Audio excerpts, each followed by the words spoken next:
ಜವಾಬ್ದಾರಿ ಕೊಡ್ತಿದ್ವಿ. ಅದೇ ತರ ಈ ಅಣ್ಣನಿಗೆ 4 ತಂಗಿದಿರ ಜವಾಬ್ದಾರಿ ಇದೆ. ಈಗ ಆಲ್ರೆಡಿ ನಾವು ಸೀರಿಯಲ್ಗಳ ಪ್ರೆಸ್ ಮೀಟ್ ಗಳನ್ನ ಮಾಡೋದು ನಿಲ್ಲಿಸಿ ತುಂಬಾ ವರ್ಷಗಳಾಗಬೇಕು. ಅಂದ್ರೆ ನೆನಪಿರೋ ಪ್ರಕಾರ ಒಂದು 8 ವರ್ಷಗಳ ಹಿಂದೆ ಯಾವುದೋ ನಾವು ಸೀರಿಯಲ್ ಪ್ರೆಸ್ ಮೀಟ್ ಗಳನ್ನ ಮಾಡಿಲ್ಲ. ಬಟ್ ಈ ಧಾರಾವಾಹಿಗೆ ಹೀಗೊಂದು ವೇದಿಕೆ, ಹೀಗೊಂದು ವಿಷಯನ ಹಂಚಿಕೊಳ್ಳೋದು ಬಹಳ ಮುಖ್ಯ ಅಂತ ಅನ್ನಿಸ್ತು. ನೀವು ಆಲ್ರೆಡಿ ಪ್ರೋಮೋಗಳನ್ನ ನೋಡಿರ್ತೀರಾ, ಬಟ್ ನಿಮ್ಮೆಲ್ಲರಿಗೋಸ್ಕರ ಒಂದು ಸಣ್ಣ ಝಲಕ್ ಅಣ್ಣಯ್ಯನ ಬಗ್ಗೆ, ಅದಾದ್ಮೇಲೆ ಕಂಟಿನ್ಯೂ ಸ್ಪೀಕಿಂಗ್. ಅಣ್ಣ ಸೀರಿಯಲ್ ನ ಒಂದು ಸಿನಿಮ್ಯಾಟಿಕ್ ಪ್ರಪಂಚ. ನಿಮಗೆ ಪ್ರೋಮೋಲ್ ಕಾಣಿಸೋ ಹಾಗೆ ಶಿವು ಅನ್ನೋ ವ್ಯಕ್ತಿ ಒಂದು 35 ವರ್ಷದ ತಾಯಿ ಅಂತ ಅಣ್ಣನ ಕಥೆ ಇದು. ಅವರ ಹೆತ್ತಿರುವಂತಹ ತಾಯಿ ಬಿಟ್ಟು ಹೋಗಿರ್ತಾರೆ ಅಥವಾ ಓಡ್ ಹೋಗಿರ್ತಾರೆ. ಅದೇ ದುಃಖದಲ್ಲಿ ತಂದೆ ಕುಡುಕನಾಗಿರ್ತಾನೆ. ಹೀಗಿರ್ಬೇಕಾದ್ರೆ ಅತ್ಯಂತ ಜವಾಬ್ದಾರಿಯಿಂದ ಸ್ವಲ್ಪ ಓವರ್ ಪ್ರೊಟೆಕ್ಟಿವ್ ಮತ್ತೆ ಪೊಸೆಸಿವ್ ಆಗಿ 4 ಜನ ತಂಗಿದಿರನ್ನ ಅವರ ಲೈಫಲ್ಲಿ ಸೆಟ್ಲ್ ಮಾಡಿಸ್ಬೇಕು. ಅಂಡ್ ಅವನ ಪ್ರಕಾರ ಮದುವೆ ಆಗೋದೇ ಲೈಫಲ್ಲಿ ಸೆಟ್ಲ್ ಆಗೋದು ಅಂತ ಹೇಳಿ ಹಾಗಿರುವಂತಹ ಜರ್ನಿ ಒಂದು ಹಳ್ಳಿಯ ಬ್ಯಾಕ್ಗ್ರೌಂಡ್ ನಲ್ಲಿ ಅದ್ಭುತವಾಗಿ ಒಂದು ಸಿನಿಮ್ಯಾಟಿಕ್ ಜಗತ್ತನ್ನ ಕಟ್ಕೊಡುವಂತಹ ಕೆಲಸ ನಡೀತಾ ಇದೆ. ಇದಕ್ಕೆ ನಮಗೆ ಪ್ರೊಡಕ್ಷನ್ ಅಲ್ಲಿ ಒಟ್ಟಿಗೆ ಬಂದಿರುವಂತದ್ದು ಪ್ರಮೋದ್ ಅವರು. ಅಂಡ್ ಪ್ರಮೋದಿಗಿಂತ ಅವರ ಅರ್ಥಾಂಗಿಯವರು ಇಡೀ ಪ್ರಾಜೆಕ್ಟ್ ನ ಟು ಬಿ ವೆರಿ ಹಾನೆಸ್ಟ್ ಶುರುವಿನಲ್ಲಿ ಅಫ್ಕೋರ್ಸ್ ಸಿನಿಮಾ ಮಾಡ್ತಾರೆ, ಆ ಪ್ರೊಡಕ್ಷನ್ ಡಿಸ್ಟ್ರಿಬ್ಯೂಷನ್ ಆ ಕೆಲಸಗಳು ಬಂತು. ಸೀರಿಯಲ್ ಅನ್ನುವಂತಹ ಡೈಲಿ ಟ್ರೆಡ್ಮಿಲ್ ಅನ್ನ ಹೆಂಗೆ ಓಡಿಸ್ತಾರೆ, ಅಲ್ಲಿ ಹೆಂಗೆ ಕೆಲಸ ಆಗುತ್ತೆ ಅನ್ನೋ ಒಂದು ಭಯ ಇತ್ತು. But the way she is leading, we are extremely happy. And project ಗೆ ಏನ್ ಬೇಕು ಅಷ್ಟು ಬಹಳ ಧರ್ಮದಿಂದ ಕೊಟ್ಟು ಅದಕ್ಕೆ ತಗೊಳ್ಳುವಂತಹ ಎಲ್ಲ ನ್ಯಾಯನ ಸ್ಕ್ರೀನ್ ಪ್ಲೇಗೆ ಕೊಡ್ತಾ ಇದ್ದಾರೆ. ಅಂಡ್ ಇದು ನಮ್ಮ ಒಂದು ನೆಟ್ವರ್ಕ್ ಐತಿ, ನೆಟ್ವರ್ಕ್ ನಲ್ಲಿ ಕಥೆ ಇದು. ಅದನ್ನ ಬೇರೆ ವರ್ಷನ್ ಅಲ್ಲಿ ನಾವು ಕನ್ನಡಕ್ಕೆ ಅಡಾಪ್ಟ್ ಮಾಡ್ಕೊತಾ ಇದೀವಿ. ಇದೇ 12ನೇ ತಾರೀಕಿನಿಂದ ಸಂಜೆ 7:00 ಆ ಜಾಗದಲ್ಲಿ ಆ ಸ್ಲಾಟ್ ನಲ್ಲಿ ನಿಮಗೆ one of the strongest serial ಪುಟ್ಟಕ್ಕನ ಮಕ್ಕಳು, ಅದನ್ನ ನಾವು 6:00 ಶಿಫ್ಟ್ ಮಾಡ್ತಿದ್ದೀವಿ. ಶಿಫ್ಟ್ ಮಾಡಿ ಅದೇ ಸ್ಲಾಟ್ ನಲ್ಲಿ 7:00 ನಾವು ಲಾಂಚ್ ಮಾಡ್ತಾ ಇದೀವಿ. ಅಣ್ಣ ಇದು one of the toughest decision. But project ಗಳು ಯಾವಾಗ ತುಂಬಾ ಚೆನ್ನಾಗಿರ್ಬೇಕಾದ್ರೆ ಆ ಸ್ಲಾಟ್ ಗಳನ್ನ ಹೊಸ ವ್ಯೂವರ್ಶಿಪ್ ಗೆ, ಹೊಸ ಕೆಲಸಕ್ಕೆ ಬಿಟ್ಕೊಡುವಂತಹ ಒಂದು ಉದ್ದೇಶ ನಮಗಿದೆ. ಸೊ ಹಾಗಾಗಿ 7:00 ಅಣ್ಣಯ್ಯ ಧಾರಾವಾಹಿ ಬರ್ತಿದೆ. ಅಂಡ್ ಅದ್ಭುತವಾದ ಕಾಸ್ಟಿಂಗ್ ಆಗಿದೆ. ಅಂಡ್ ಒಂದು ಕಾಸ್ಟಿಂಗ್ ಹಿಂದೆನೆ ಒಂದು ಬೇರೆನೆ ಕಥೆಗಳಿದಾವೆ. And he is definitely doing justice. And ಅಣ್ಣಯ್ಯನಾಗಿ ಶಿವು ಆಗಿ ಅವ್ರನ್ನ ನಾನು ಕರೆಯೋದಕ್ಕೆ ಇಷ್ಟ. ಶಿವು ಆಗಿ ಅವರು ದೊಡ್ಡ ಸ್ಟಾರ್ ಆಗಿ ಬೆಳೀಲಿದ್ದಾರೆ. 4 ಜನ ತಂಗಿದಿರು. ಪ್ರತಿ ತಂಗಿದಿರ ಹಿಂದೆ ಒಂದು ಬೇರೆನೆ ಕಥೆ ಇದೆ, ಬೇರೆನೆ ನೋವುಗಳಿದಾವೆ. ಅದೆಲ್ಲವನ್ನೂ ನೀವು ಕಥೆಯಲ್ಲಿ ನೋಡ್ಕೋಬಹುದು, ಅಥವಾ ನಲಿವುಗಳಿದಾವೆ. ಅಂಡ್ ಅವರ ಬಾಂಡಿಂಗ್ ಇರಬಹುದು, ಅವ್ರ ಜೊತೆಗಿರುವಂತಹ ಒಂದು ಆ ಕ್ಯೂಟ್ ಮೂಮೆಂಟ್ ಗಳಿರಬಹುದು. ಪ್ರತಿ ಮನೆಯಲ್ಲಿ ನಡೆಯುವಂತಹ ಅಣ್ಣ ತಂಗಿದಿರ ಮಧ್ಯದ ಒಂದು ಅದ್ಭುತವಾದ ಮೊಮೆಂಟ್ ಗಳನ್ನ ನಾವು ಕ್ಯಾಪ್ಚರ್ ಮಾಡೋದಕ್ಕೆ ಟ್ರೈ ಮಾಡಿದ್ವಿ. ಅಂಡ್ ಗಟ್ಟಿ ಮೇಳದ ನಂತರ ನಿಶಾ ಅವರು she's back to Zee Kannada. So ಒಂದು ಅದ್ಭುತವಾದ ಕಾಸ್ಟಿಂಗ್. ಅಂಡ್ ಧಾರಾವಾಹಿ ನೋಡ್ತಾ ಹೋದ್ರೆ ನಿಮಗೆ ಆಲ್ಮೋಸ್ಟ್ 40-45 ಆರ್ಟಿಸ್ಟ್ ಗಳಿದ್ದಾರೆ. ಅಂಡ್ ತುಂಬಾ ದೊಡ್ಡ ಕಾಸ್ಟಿಂಗ್ ಆಗಿರೋದು ಮಳೆ. ಶೂಟಿಂಗ್ ನಲ್ಲಿ ಥ್ರೂಔಟ್ ನಮ್ಗೆ ಕವರ್ ಮಾಡ್ತಾನೆ ಇದೆ. ಬಟ್ ಆ ದೇವಿ ಆಶೀರ್ವಾದ ಜೊತೆಗೆ ಪ್ರಾಜೆಕ್ಟ್ ತುಂಬಾ ಚೆನ್ನಾಗಿ ರೆಡಿ ಆಗಿದೆ. 12ನೇ ತಾರೀಕಿನಿಂದ ಸಂಜೆ 7:00 ಸೋಮವಾರದಿಂದ ಶುಕ್ರವಾರ ಜಿ ಕನ್ನಡ ಬರುತ್ತೆ. ಐ ವಾಂಟ್ ಪ್ರಮೋದ್ ಅವರು to speak about the project. ಎಲ್ರಿಗೂ ನಮಸ್ಕಾರ. ಮೊದಲನೇದಾಗಿ ಸುಮಾರಷ್ಟು ಸಿನಿಮಾ ಪ್ರೆಸ್ ಮೀಟ್ ಅಲ್ಲಿ ನೀವೆಲ್ಲರನ್ನ ಭೇಟಿ ಆಗ್ತಾ ಇದ್ದೆ. ಇದು ಮೊದಲನೇ ಬಾರಿಗೆ ಸೀರಿಯಲ್ ಪ್ರೆಸ್ ಮೀಟ್ಗೆ ನಾನು ಕೂತಿದ್ದೀನಿ. ಇದರ ನಿರ್ಮಾಣ ಜವಾಬ್ದಾರಿನ ರಾಘು ಫಸ್ಟ್ ಟೈಮ್ ನಾನು ಕೊಟ್ಟಾಗ ನನಗೂ ಗೊತ್ತಿರಲಿಲ್ಲ ನನಗೆ ಇದನ್ನ ಹ್ಯಾಂಡಲ್ ಮಾಡಕ್ ಸಾಧ್ಯನೇ ಇಲ್ವಾ ಅಂತ. ಯಾಕಂದ್ರೆ ಸಿನಿಮಾ ಎಷ್ಟೇ ಕೊಟ್ಟಿದ್ದಾದ್ರೂ ಹ್ಯಾಂಡಲ್ ಮಾಡಿ ಅಭ್ಯಾಸ ಇತ್ತು. ಸೀರಿಯಲ್ ಬಡ್ಜೆಟ್ ಮ್ಯಾಟರ್ ಆಗಲ್ಲ, ಬಟ್ ಆ ಡೆಡಿಕೇಶನ್ ತುಂಬಾ ಮ್ಯಾಟರ್ ಆಗುತ್ತೆ. ಅವ್ರು ಹೇಳಿದಂಗೆ ಎವ್ರಿ ಡೇ ಸೈಕಲ್ ಅದು. ದಿನ ಬೆಳಗ್ಗೆ 6ರಿಂದ ರಾತ್ರಿ 9. ಈಗ ಲಾಂಚ್ ಇರೋದ್ರಿಂದ ಅದು 2 ಗಂಟೆನೂ ಆಗ್ಬೋದು, ಇಲ್ಲ ಬೆಳಗಿನ ಜಾವ 6 ಗಂಟೆನೂ ಆಗ್ಬೋದು. ಆ ಪರಿಸ್ಥಿತಿಯಲ್ಲಿ ನನ್ನ ಅಷ್ಟೂ ಜನ ಕಲಾವಿದರು ನನಗೆ, ನನ್ನ ತಂಡಕ್ಕೆ ಅಥವಾ ನನ್ನ ಕಂಪನಿಗೆ, ನನ್ನ ಶಿವೇ ಸ್ಟುಡಿಯೋಸ್ ಅನ್ನುವಂತ ನನ್ನ ಪ್ರೊಡಕ್ಷನ್ ಹೌಸ್ಗೆ ಬೆನ್ನೆಲುಬಾಗಿ ನಿಂತಿರೋದು ಅಷ್ಟೂ ಜನ ಆರ್ಟಿಸ್ಟ್ಗಳು. ರಘು ಹೇಳಿದಾಗೆ 50 ಜನಕ್ಕಿಂತ ಹೆಚ್ಚು ಆರ್ಟಿಸ್ಟ್ಗಳನ್ನ ಹ್ಯಾಂಡಲ್ ಮಾಡ್ತಾ ಇರೋದು ನನ್ನ ಏಕೈಕ ಪತ್ನಿ. So thanks for her. ಯಾಕಂದ್ರೆ ಅವಳು ಡೆಡಿಕೇಶನ್, ನಾನು ಅವಳು ಇಬ್ರು ರಂಗಭೂಮಿಯಿಂದಾನೆ ಬಂದಿರೋದು.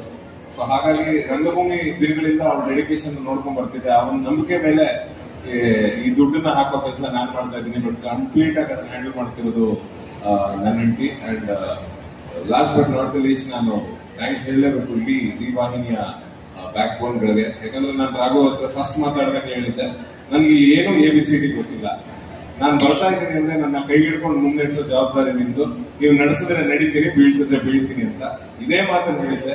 ಇವತ್ತು ಔಟ್ಪುಟ್ ನೋಡಿದಾಗ ಥ್ಯಾಂಕ್ ಯು ರಾಘು, ನಾನು ನಡೀತಾ ಇದ್ದೀನಿ ಅಂತ ಅನಿಸ್ತಾ ಇದೆ. ಸೊ ಬಹಳ ಖುಷಿ ಆಗ್ತಿದೆ.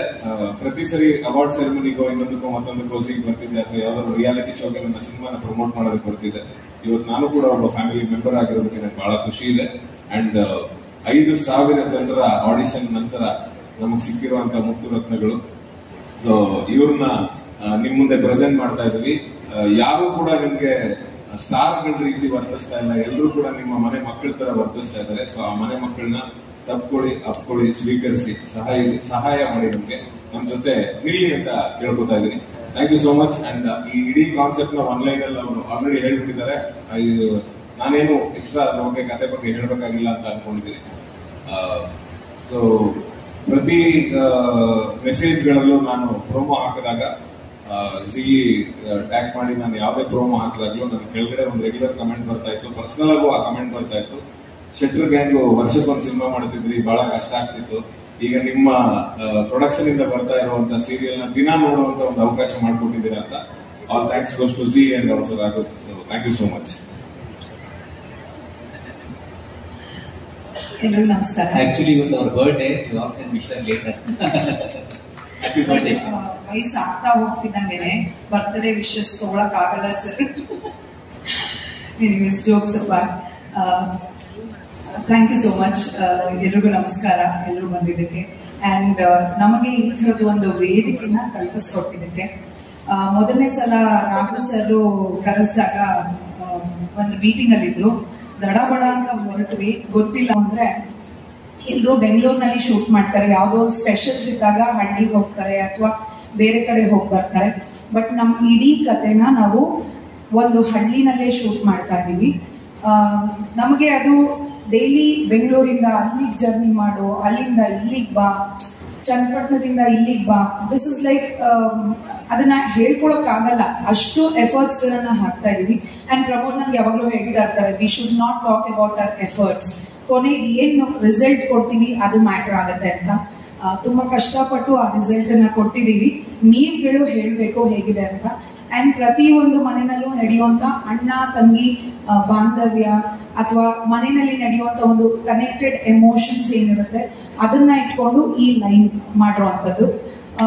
ಮನೆಯಲ್ಲಿ ಇವಾಗ ಸಾಮಾನ್ಯವಾಗಿ ಈಗ ನನಗೇನೆ ಒಬ್ಬ ಅಣ್ಣ ಅಥವಾ ತಮ್ಮ ಇಲ್ಲ ಅಂದಾಗ ನಾನು ಹೇಗೆ ಕನೆಕ್ಟ್ ಆಗ್ತೀನೋ ಆ ತರ ಪ್ರತಿಯೊಬ್ರು ಕನೆಕ್ಟ್ ಆಗುವಂತ ಕತೆ.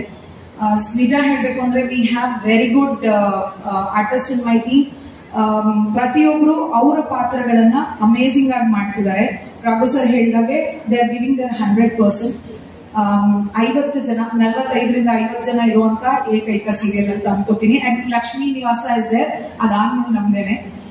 It is been very tough but at the same time a great journey, amazing journey. ಎಲ್ಲರೂ ವೀಕ್ಷಿಸಿ ಹೇಗಿದೆ ಅಂತ ನೀವುಗಳು ತಿಳಿಸಿ ನಮ್ಮ ಜೊತೆಗೆ ನಿಲ್ಲಿ ಸಪೋರ್ಟ್ ಮಾಡಿ ಅಂತ ಕೇಳ್ಕೊತೀನಿ. Thank you so much.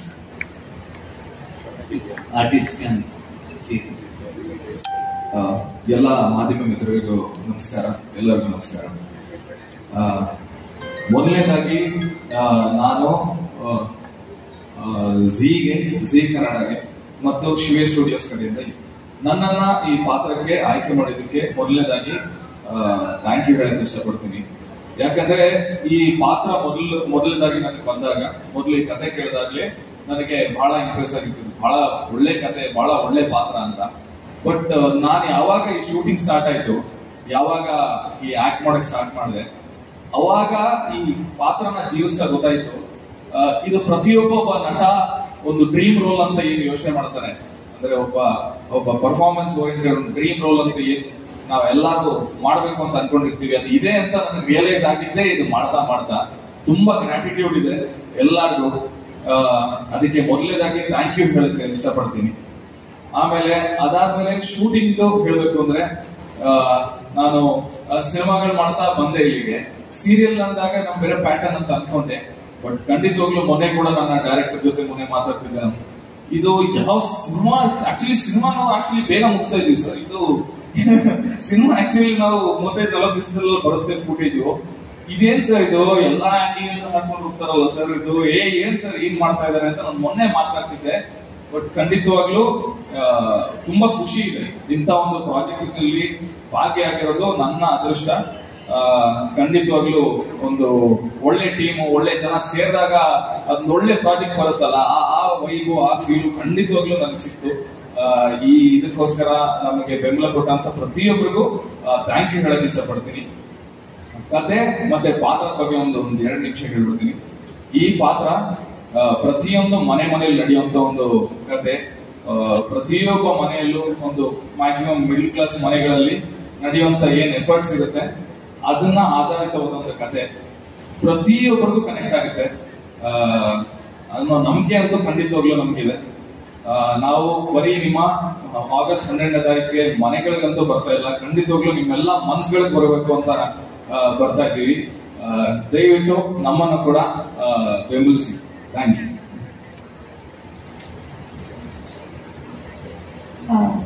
ಮೊದಲನೇದಾಗಿ ಎಲ್ರಿಗೂ ನಮಸ್ಕಾರ. And thank you so much ನನ್ನ ಮತ್ತೆ ಜೀ ಕನ್ನಡಕ್ಕೆ ಕರೆಸ್ಕೊಂಡಿದ್ದಕ್ಕೆ. ಒಂಥರ ನನ್ನ ಮನೆಗೆ ನಾನೇ ವಾಪಸ್ ಬರ್ತೀನಿ ಒಂಥರ ಫೀಲ್ಸ್ ನನಗೆ. ತುಂಬ ಖುಷಿ ಆಗುತ್ತೆ ಝೀನಲ್ಲಿ ವರ್ಕ್ ಮಾಡೋದಕ್ಕೆ. ಬಿಕಾಸ್ ಇಲ್ಲಿ ವರ್ಕ್ ಮಾಡೋ ಎಕ್ಸ್ಪೀರಿಯನ್ಸ್ ಇಟ್ಸ್ ನೆಕ್ಸ್ಟ್ ಲೆವೆಲ್ ಅಂತಾನೆ ಹೇಳ್ಬೋದು. ಎಲ್ಲೋ ಹೋದ್ರೂ ನಮಗೆ ಕಷ್ಟ ಆಗಲ್ಲ, ಬದುಕಕ್ಕೆ ಕಷ್ಟ ಆಗಲ್ಲ ಅನ್ಸುತ್ತೆ. ಅಷ್ಟೊಂದು ಕಲ್ತ್ಕೊಂಡು ಹೋಗ್ತೀವಿ ಪ್ರತಿಯೊಂದನ್ನು. ಆ್ಯಂಡ್ ನನಗೆ ನನ್ನ ಸಕ್ಸಸ್, ನನಗೆ ನನ್ನ ನಿಶಾ ಅಮೂಲ್ಯ ಅಂತ ಗುರುತಿಸಿದ್ದು ನನ್ನ ಗಟ್ಟಿಮೇಳ ಧಾರಾವಾಹಿ ಅಂತ. ಸೊ ಆ ಜರ್ನಿ ಸಿಕ್ಕಾಬಟ್ಟೆ ಅಪ್ಸ್ ಆ್ಯಂಡ್ ಡೌನ್ಸ್ ಅಲ್ಲಿ ನಡ್ಕೊಂಡು ಹೋಯ್ತು. ಆ್ಯಂಡ್ ಕೊನೆಯಲ್ಲಿ ತುಂಬ ಒಂದು ಗ್ರೇಟ್ ಸಕ್ಸಸ್ ಆಗಿನೇ ಎಂಡ್ ಆಯಿತು. ಐಕಾನಿಕ್ ಶೋ ಅಂತಾನೆ ಹೆಸರು ಬಂತು. ಅದಾದ ನಂತರ ಏನು ಅಂತ ಅನ್ಕೊಳ್ತಿದ್ದಂಗೆ ಬ್ಯೂಟಿಫುಲ್ ಸಬ್ಜೆಕ್ಟ್ ಅಣ್ಣಯ್ಯ ಅನ್ನೋ ಒಂದು ಸಬ್ಜೆಕ್ಟ್ ನನಗೆ ಮ್ಯಾಮ್ ಕಾಲ್ ಮಾಡಿದ್ರು ಆ್ಯಂಡ್ ಚಾನಲಿಂದ ಕಾಲ್ ಬಂತು. ಸೊ ಐ ಡಿಂಟ್ ನೋ ನನಗೆ ಪ್ರಮೋದ್ ಸರ್ ಜೊತೆ ವರ್ಕ್ ಮಾಡಬೇಕು ಅಂತ ಇಷ್ಟ ಇತ್ತು.